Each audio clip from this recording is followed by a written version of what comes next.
नमस्कार, मेरे YouTube channel में आप सभी का स्वागत है और मेरा नाम दीपिका है। जैसे कि पहले मैंने आपको हिंदी में शब्द के विचार पे पढ़ाया था और शब्द विचार में हम उत्पत्ति के आधार पे, रचना के आधार पे ख़त्म कर चुके हैं। और लास्ट क्लास में मैंने प्रयोग के आधार पर स्टार्ट किया था, जिसमें से मैंने आपको विकारी और अविकारी पढ़ाया है। विकारी और अविकारी मैं बता चुकी हूँ। जिन शब्दों पर लिंग, वचन, काल, पुरुष आदि का प्रभाव नहीं पड़ता उन्हें हम क्या कहते हैं? अविकारी। और जिन पर प्रभाव पड़ जाता है उन्हें क्या कहते हैं? विकारी। अब विकारी में मैंने आपको चार बताए थे: संज्ञा, सर्वनाम, विशेषण और क्रिया।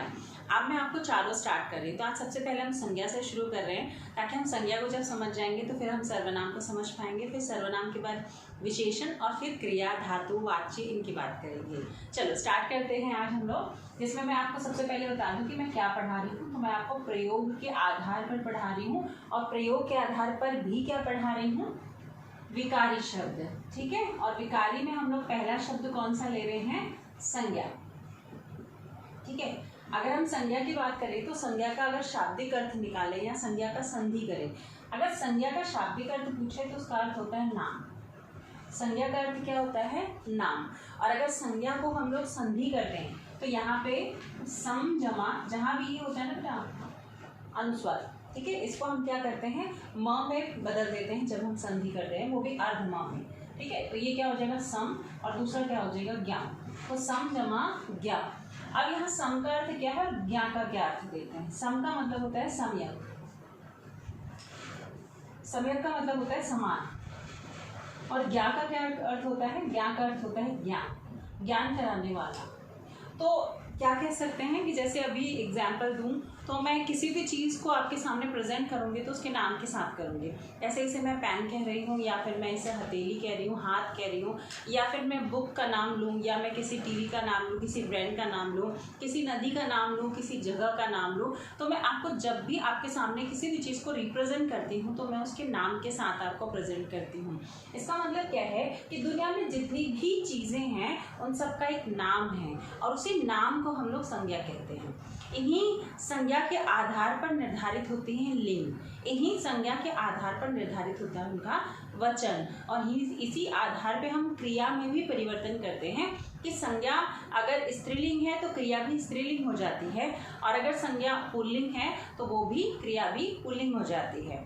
अगर संज्ञा एक वचन है तो क्रिया भी एक वचन में ही समाप्त होती है। तो संज्ञा का एक बहुत बड़ा प्रभाव देखने को मिलता है वाक्य में, तो इसलिए हमें संज्ञा सबसे पहले समझनी होती है। और संज्ञा पे प्रभाव, इसे विकारी क्यों कह रही हूँ? क्योंकि इस पे लिंग का भी प्रभाव दिख रहा है। राजा, रानी, लड़का, लड़की, अच्छा, अच्छी, तो सब आपको क्या है? संज्ञा पे प्रभाव देखने को मिलेगा। ठीक है। तो अब यहाँ पे शाब्दिक अर्थ क्या देखा हमने कि संज्ञा का शाब्दिक अर्थ होता है नाम, और अगर हम संज्ञा की संधि करें तो इन्हें दो शब्दों में तोड़ देते हैं, हम संधि विच्छेद करते हैं। तो पहला सम्यक, समान ज्ञान कराने वाला, इसका शाब्दिक अर्थ क्या हो जाएगा? समान ज्ञान कराने वाला। कोई भी चीज़ है दुनिया में, हर एक चीज़ का एक नाम है। अगर इसके भेद की बात करें तो इसको मुख्य रूप में 3 भेदों में बांटा गया है। कितने भेदों में बांटा गया है? 3 भेदों में बांटा गया है। किसको? संज्ञा की बात कर रही हूँ। चाहे तो मैं इसे इरेज करके आपको क्लियर कर देती हूँ। इतना तो समझ आ गया होगा। ठीक है। आगे देखते हैं संज्ञा का, हम लोग भेदों की बात करते हैं। तो अगर आप देखोगे तो संज्ञा मुख्य रूप से 3 प्रकार के माने जाते हैं। कहीं भी आप देखोगे, क्यों? क्योंकि यहाँ पे वैसे तो बुक्स में आप लोगों को कई जगह पे 5 नज़र आएगा, पर आधारभूत स्थान पे देखें तो हम लोग ये 3 आधार पर ही देखते हैं। सबसे पहला जो होता है उसे हम कहते हैं व्यक्तिवाचक। ठीक है। और दूसरा होता है जिसको हम कहते हैं जातिवाचक, और तीसरा जो है हमारे पास उसको कहते हैं हम लोग भाववाचक, जो बहुत इंपॉर्टेंट है। खासकर आपके कोई एग्जाम में चाहे व्यक्तिवाचक, जातिवाचक आए या ना आए, पर भाववाचक जरूर आपके एग्जाम में पूछे जाते हैं। ऑलमोस्ट एग्जाम्स में भाववाचक को ज़्यादा महत्व दिया जाता है, चाहे वो सीटेट हो, केवीएस, डीएसएस भी हो, कोई भी कॉम्पिटिटिव एग्जाम्स हो। अब यहाँ पे देखोगे कि व्यक्तिवाचक, भाववाचक और जातिवाचक 3 भेद है, बट एक कॉन्सेप्ट देखो कि यहाँ पे जो जातिवाचक है इसको 2 और भेदों में बांटा गया। जिसमें से सबसे पहला है, कंफ्यूज हो गए थोड़ा सा, क्योंकि कई जगह पे आप लोग देखते हो कि इसे तो अलग रखा जाता है, द्रव्यवाचक और समूहवाचक को अलग रखा जाता है, बट एक्चुअली में वो इसी का ही पार्ट है। तो यहाँ पे क्या लिखेंगे हम लोग? इसे समूहवाचक और द्रव्यवाचक 2 और भेद बनाएंगे, समूहवाचक और द्रव्यवाचक। ठीक है, तो इस तरीके से हमारे पास 2 भेद और निकल कर आते हैं। तो कुल मिलाकर 5 भेद आप जो पढ़ते हो वो भी गलत नहीं है, बट बेसिकली 3 है और जातिवाचक के 2 भेद और माने जाते हैं। अब इनको हम एक एक करके समझेंगे। स्कूल जैसा नहीं पढ़ेंगे, स्कूल में जैसे संज्ञा होती है तो आप समझते हो कि संज्ञा का कौन सा रूप है, थोड़ा सा स्टैंडर्ड इसमें चेंज हो जाएगा और एग्जाम में कैसे आपको एक कंपटीशन रूप में क्वेश्चंस पूछे जाते हैं, आज वैसे क्वेश्चंस के प्रिपरेशन कराती हूँ। मैं आपको कुछ टर्म्स बोलती जाऊंगी और उसको समझिए। सबसे पहले मैं कंपैरिजन करा रही हूँ व्यक्तिवाचक और जातिवाचक में। एक साथ सारा ना पढ़ाकर मैं थोड़ी थोड़ी चीज़ों को डिफाइन करूँगी। ठीक है, तो यहाँ पे हम लोग सबसे पहले क्या बात करेंगे, व्यक्तिवाचक और जातिवाचक 2 में भेद कर रही हूँ। संज्ञा की परिभाषा मुझे बताने की जरूरत नहीं पड़ेगी क्योंकि मुझे पता है, ऑलमोस्ट सभी बच्चों को पता है, फिर भी मैं एक बार बोल देती हूँ। संज्ञा की परिभाषा क्या होती है, किसी व्यक्ति, वस्तु, स्थान के नाम का जो बोध कराता है उसे हम क्या कहते हैं, संज्ञा कहते हैं। बिल्कुल रटी हुई है बचपन से जो आप लोगों ने, वही है, उसमें कुछ परिवर्तन नहीं है। व्यक्तिवाचक किसको कहते हैं, जिसको आप लोग प्रॉपर नाउन कहते हो, और जातिवाचक जो है कॉमन नाउन। अब यहाँ पे व्यक्तिवाचक क्या होता है, किसी विशेष व्यक्ति, वस्तु, स्थान का जब नाम परिचित कराया जाए, और जातिवाचक के अंदर जब किसी का पर्टिकुलर नाम ना लेकर उसकी पूरी जाति का बोध कराया जाए तो उसे क्या कहते हैं हम लोग, जातिवाचक कहते हैं। अब व्यक्ति में से अगर मैं तुम्हें कहूँगी कि कोई मोहन घर आया है, तो यहाँ पे एक पर्टिकुलर व्यक्ति की बात कर रही हूँ। मोहन एक लड़का है, ठीक है, पर लड़के में से भी मैं किसी एक विशेष की बात कर रही हूँ, मोहन। इसका मतलब क्या है, वहाँ मोहन व्यक्तिवाचक है। बट अगर मैं कहूँ कि घर पर कोई लड़का आया है, तो वो लड़का जो है उसका नाम मैंने नहीं लिया, तो वो लड़का कोई भी हो सकता है, पूरी जाति का बोध करा रहा है, तो क्या हो जाएगा, वो आपका जातिवाचक हो जाएगा। उसी तरीके से अगर मैं कहूँगी कि मैं गंगा नदी के दर्शन को गई थी या मैंने गंगा नदी में डुबकी लगाई, तो मैंने विशेष रूप में उस नदी का नाम लिया गंगा नदी। पर अगर मैं कहूँ कि मैं नदी में डुबकी लगाई, तो क्या मैंने यहाँ पे किसी विशेष नदी का नाम लिया, नहीं, तो गंगा नदी क्या हो जाएगा, व्यक्तिवाचक। और अगर मैं यहाँ पे कहूँ कि मैंने नदी में डुबकी लगाई, तो क्या हो जाएगा, जातिवाचक। इस तरीके से हमारे पास बहुत सारी चीज़ें होती हैं। जैसे मान लो अगर मैं यहाँ पे राधा बोल रही हूँ, तो राधा तो एक व्यक्तिवाचक है, बट यहाँ पे मैं उसे नारी भी बोल सकती हूँ, उसे स्त्री भी बोल सकती हूँ, ठीक है, महिला बोल सकती हूँ, और क्या क्या बोल सकती हूँ, पुत्री बोल सकती हूँ, बेटी बोल सकती हूँ, माँ बोल सकती हूँ, है ना। इस तरीके से मैं और भी चीज़ों से उसे परिचित करा सकती हूँ, चाची बोल सकती हूँ। तो एक राधा जो है वो कुछ भी हो सकती है, महिला, नारी, स्त्री, है ना, किसी भी जाति में आ सकती है, महिला जाति में, स्त्री जाति में या नारी जाति में। बट यहाँ पे अगर मैं राम बोल दूँ, तो राम क्या हो जाएगा, पुरुष में आ जाएगा, नर में आ जाएगा, है ना, भाई में आ जाएगा, पुत्र में आ जाएगा, पिता में आ जाएगा, है ना। तो इस तरीके से हमें क्या देखने को मिल रहा है कि किसी विशिष्ट का नाम ले रहे हैं तो वो आपका व्यक्तिवाचक है। बट अगर मैं उसकी पूरी जाति का बोध करा रही हूँ, भाई, चाचा, पिता, तो किसी पर्टिकुलर की बात नहीं हो रही है यहाँ पर, वो सारी चीज़ें क्या हो जाएंगी, जातिवाचक। तो ध्यान रखोगे, जैसे माता है, पिता है, तो ये सारी चीज़ें क्या है बेटा, ये जातिवाचक हैं। जैसे आप लोग भाई लिख देते हो, नर नारी लिख देते हो, या फिर कोई भी रिलेशन, कोई भी रिश्तेदारी वाले शब्द भी सभी आपके जातिवाचक के अंतर्गत आते हैं। ये तो आप लोग बहुत अच्छे से जानते थे और आप बहुत अच्छे से समझ भी गए होंगे, ठीक है। उसी तरीके से हम लोग और भी एग्जाम्पल्स ले सकते हैं। जैसे अगर मैं संतरा लिख दूँ और यहाँ क्या लिख दूँ, फल लिख दूँ, है ना। उसी तरीके से मैं यहाँ पे कोई गंगा नदी लिख दूँ, यहाँ नदी लिख दूँ। उसी तरीके से यहाँ पे हम लोग किसी रोज गुलाब का फूल लिख दूँ, यहाँ फूल लिख दूँ। यहाँ पर मैं किसी राज्य का नाम लिख दूँ और वहाँ राज्य लिख दूँ। तो इस तरीके से हम लोग एक अंतर लगा सकते हैं कि एक पर्टिकुलर नाम आपका व्यक्तिवाचक है और उसके पूरी जाति का बोध कराने वाला जातिवाचक है। मेरे ख्याल से इतना बहुत अच्छे से क्लियर हो गए हैं। अब जो क्वेश्चंस आते हैं उन पे थोड़ा सा ध्यान देते हैं कि इनमें से क्वेश्चंस कैसे आते हैं। जैसे मान लो अगर आपसे पहला क्वेश्चन पूछा जाता है, जैसे एक एग्जाम्पल लेते हैं, पहले मैं कुछ आपको रूल्स बोलूँगी, उसको आप नोट डाउन कर लीजिएगा और फिर उस पर सेंटेंसेस भी मैं आपको बनाकर दिखाऊंगी। सबसे पहला नियम क्या है, थोड़ा सा समझिएगा कि अगर किसी भी जातिवाचक शब्द के आगे एक लग जाए, किसी भी जातिवाचक शब्द के आगे एक लग जाए तो वह व्यक्तिवाचक बन जाता है। तो पहला नियम मैंने क्या कहा कि कोई भी जातिवाचक शब्द है और उस जातिवाचक शब्द के आगे क्या लग जाए बेटा, एक लग जाए, तो वो किस में कन्वर्ट हो जाएगा, वह व्यक्तिवाचक बन जाता है। पहला नियम क्या है कि वो क्या बन जाएगा, व्यक्तिवाचक बन जाएगा। इसका मतलब क्या है, अगर मैं कहूं आपको कि राम, या मैं इसको थोड़ा सा आपके एग्जाम में जो आए हैं उन एग्जाम्पल्स के साथ करा देती हूँ, ठीक है। अगर मैं कहूं कि एक महिला ने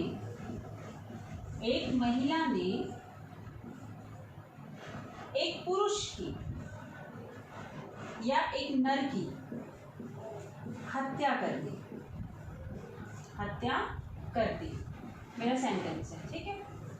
अब यहाँ पे मैंने किस पे अंडरलाइन कर दिया, महिला पे और नर। और मैंने पूछा कि ये कौन सी संज्ञा है, तो आपके स्क्रीन पे दिख रहा होगा ये क्वेश्चन आपको, ठीक है। तो यहाँ मैंने क्या किया है, ये जातिवाचक शब्द पहले पहचानेंगे। महिला क्या है, जातिवाचक शब्द है, और नर भी क्या है, जातिवाचक शब्द है, क्योंकि किसी विशिष्ट व्यक्ति की यहाँ पर बात नहीं की जा रही है।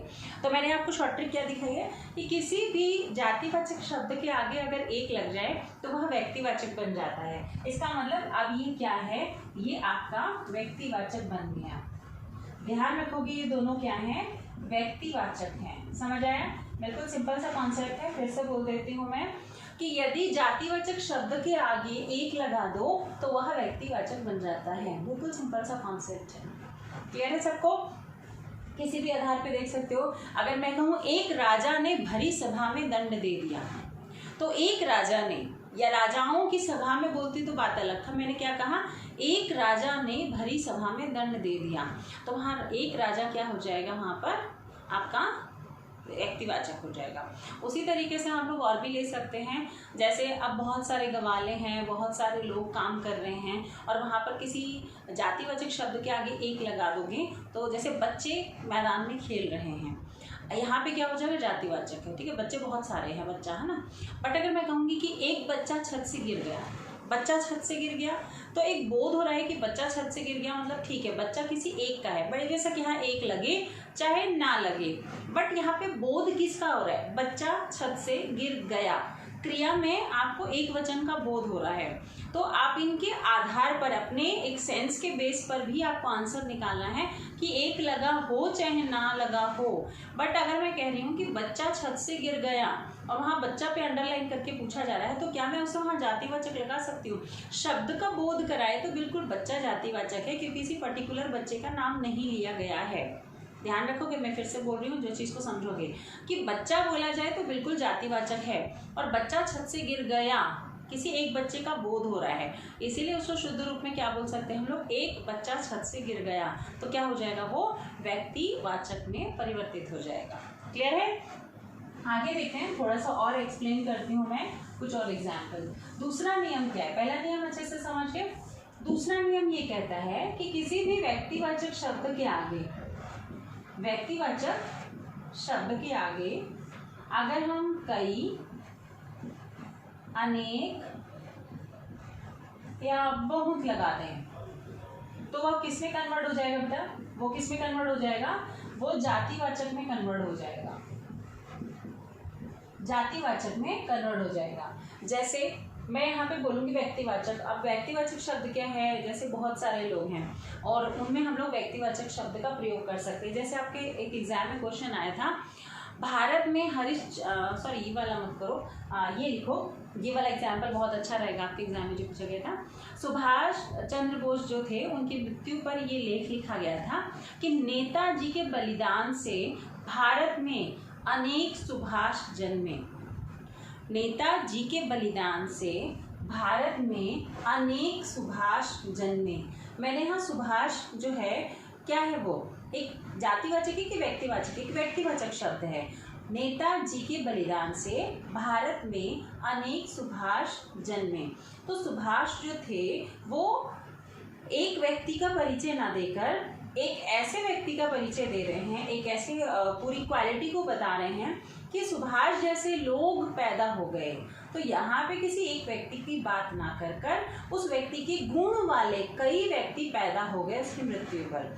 तो इसलिए यहाँ पे क्या हो जाएगा, सुभाष के आगे अनेक लगने पर ये जातिवाचक में कन्वर्ट हो गया।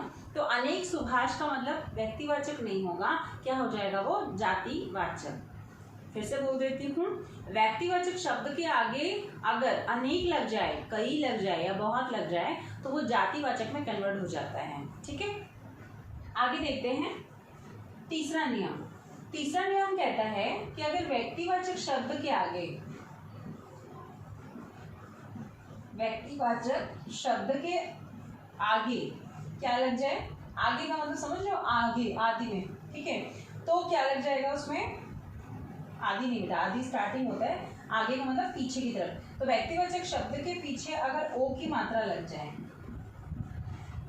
तो वो किस में कन्वर्ट हो जाएगा, वो आपके जातिवाचक में कन्वर्ट हो जाएगा। या फिर इसको सिंपल में मैं बता सकती हूँ कि किसी भी शब्द से, किसी भी नाम से अगर उसके गुणों का बोध हो रहा है तो वो व्यक्तिवाचक में कन्वर्ट हो जाता है, जातिवाचक में कन्वर्ट हो जाता है। तो इसको अब एग्जाम्पल के साथ बताती हूँ। जैसे आपके एग्जाम में पूछा गया था कि भारत में ये वाला करो, हाँ, भारत में हरिश्चंद्रों की कमी नहीं, भारत में हरिश्चंद्रों की कमी नहीं। तो हरिश्चंद्रों का मतलब किसकी बात हो रही है, हरिश्चंद्र कौन थे, सत्यवादी थे, सत्य का उनका गुण था कि वो कभी भी झूठ नहीं बोलते थे। तो इसलिए वहां पर उनके गुणों की विशेषता बताते हुए कह रहे हैं कि भारत में आज भी सत्य कौन है, हरिश्चंद्र, सत्य बोलने वाले लोगों की कमी नहीं है। तो यह हरिश्चंद्रों जो शब्द है वो आपका व्यक्तिवाचक नहीं होगा, वो क्या हो जाएगा, जातिवाचक। जैसे हम कह सकते हैं कि भारत में आज भी विभीषणों का जन्म हो रहा है, भारत में आज भी विभीषणों का जन्म हो रहा है। इसका मतलब क्या है, विभीषण कौन थे, लंका बेदी, जिन्होंने अपने ही देश की सारी जानकारियां, अपनी सारे देश की जो रणनीति थी वो बताई गई और अपने ही भाई को हरवा दिया दूसरे को बताकर। तो सेम अगर हम पॉजिटिव मैनर में देखें, नेगेटिव मैनर में देखें तो यही पॉइंट आता है कि हम एक ऐसे व्यक्ति से दोस्ती कर रहे हैं जो अपना ही नहीं होता है। तो यहाँ पे हरिश्चंद्रों का जैसे बताया था वैसे यहाँ पे विभीषणों, तो विभीषणों भी क्या हो जाएगा बेटा, यहाँ पे आपका व्यक्तिवाचक ना होकर जातिवाचक हो जाएगा। जबकि नाम में देखो विभीषण, हरिश्चंद्र, पर ओ की मात्रा लगने के कारण ये क्या हो जा रहे हैं, आपके इसमें चला जा रहा है आपके जातिवाचक में। चौथा रूल एक और कर लेते हैं। चौथा रूल ये कहता है कि किसी भी जातिवाचक शब्द के पीछे, जातिवाचक शब्द के पीछे